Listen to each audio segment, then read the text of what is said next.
യഹോവ പിന്നെയും മോശയോട് അരുളിച്ചെയ്തത് എന്തെന്നാൽ, ഇസ്രായേൽ മക്കൾ എനിക്ക് ശുദ്ധീകരിക്കുന്ന വിശുദ്ധ സാധനങ്ങളെ സംബന്ധിച്ച് അഹരോനും അവന്റെ പുത്രന്മാരും സൂക്ഷിച്ചു നിൽക്കണമെന്നും എന്റെ വിശുദ്ധ നാമത്തെ അശുദ്ധമാക്കരുതെന്നും അവരോട് പറയണം.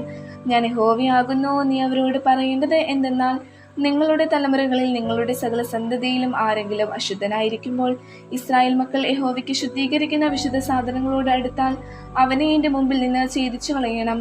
ഞാൻ യഹോവയാകുന്നു. അഹരോന്റെ സന്തതിയിൽ ആരെങ്കിലും കുഷ്ഠരോഗിയോ ശുക്ലസ്രവക്കാരനോ ആയാൽ അവൻ ശുദ്ധനായി തീരും വരെ വിശുദ്ധ സാധനങ്ങൾ ഭക്ഷിക്കരുത്. ശവത്താൽ അശുദ്ധമായ യാതൊന്നെങ്കിലും തൊടുന്നവനും ബീജസങ്കലനം ഉണ്ടായവനും അശുദ്ധി വരുത്തുന്ന യാതൊരു ഇഴജാതിയെങ്കിലും വല്ല അശുദ്ധിയും ഉണ്ടായിട്ട് അശുദ്ധി വരുത്തുന്ന മനുഷ്യനെയെങ്കിലും തൊടുന്നവനും ഇങ്ങനെ തൊട്ടുതീണ്ടവൻ സന്ധ്യ വരെ അശുദ്ധനായിരിക്കണം. അവൻ ദേഹം വെള്ളത്തിൽ കഴുകുകയില്ലാതെയും വിശുദ്ധ സാധനങ്ങൾ ഭക്ഷിക്കരുത്. സൂര്യൻ അസ്തമിച്ച ശേഷം അവൻ ശുദ്ധനാകും. പിന്നെ അവന്റെ വിശുദ്ധ സാധനങ്ങൾ ഭക്ഷിക്കാം. അത് അവന്റെ ആഹാരമല്ലോ. താനെ ചത്തതിനെയും പറിച്ച് കീറിപ്പോയതിനെയും തിന്നിട്ട് തന്നെ താൻ അശുദ്ധമാക്കരുത്. ഞാൻ യഹോവയാകുന്നു. ആകയാൽ അവർ എന്റെ പ്രമാണങ്ങളെ നിസ്സാരമാക്കി തങ്ങളുടെ മേൽ പാപം വരുത്തുകയും അതിനാൽ മരിക്കുകയും ചെയ്യാതിരിപ്പാൻ അവ പ്രമാണിക്കണം. ഞാൻ അവരെ ശുദ്ധീകരിക്കുന്ന യഹോവയാകുന്നു. യാതൊരു അന്യനും വിശുദ്ധ സാധനം ഭക്ഷിക്കരുത്. പുരോഹിതന്റെ അടുക്കൽ വന്ന് ചേർക്കുന്നവനും കൂലിക്കാരനും വിശുദ്ധ സാധനം ഭക്ഷിക്കരുത്. എന്നാൽ പുരോഹിതൻ ഒരുത്തനെ വിലയ്ക്ക് വാങ്ങിയാൽ അവനും വീട്ടിൽ പിറന്നുണ്ടായവനും ഭക്ഷിക്കാം. ഇവർക്ക് അവന്റെ ആഹാരം ഭക്ഷിക്കാം.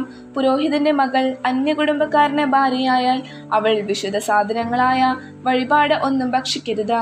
പുരോഹിതന്റെ മകൾ വിധവയോ ഉപേക്ഷിക്കപ്പെട്ടവളോ ആയി സന്തതിയില്ലാതെ അപ്പന്റെ വീട്ടിലേക്ക് തന്നെ ബാല്യത്തിൽ എന്ന പോലെ മടങ്ങി വന്നാൽ അവൾക്ക് അപ്പന്റെ ആഹാരം ഭക്ഷിക്കാം. എന്നാൽ യാതൊരു അന്യനും അത് ഭക്ഷിക്കരുത്.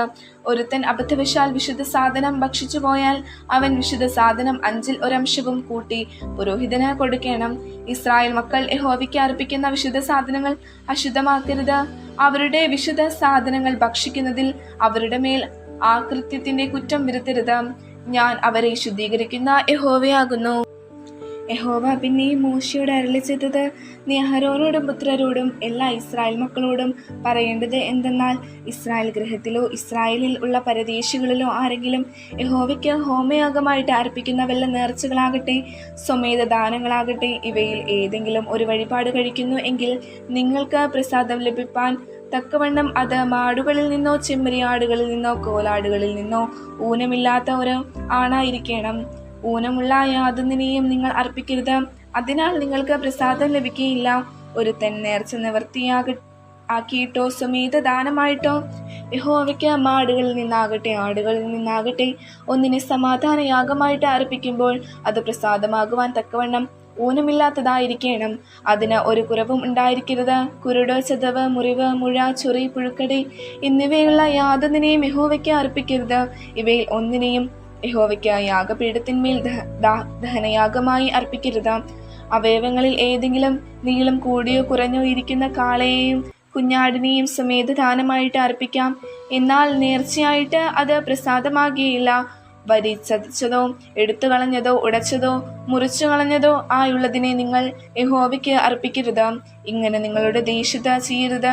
അന്യന്റെ കയ്യിൽ നിന്ന് ഇങ്ങനെയുള്ള ഒന്നിനെയും വാങ്ങി നിങ്ങളുടെ ദൈവത്തിന്റെ ഭോജനമായിട്ട് അർപ്പിക്കരുത്. അവയ്ക്ക് കേടും കുറവും ഉള്ളതുകൊണ്ട് അവയാൽ നിങ്ങൾക്ക് പ്രസാദം ലഭിക്കുകയില്ല.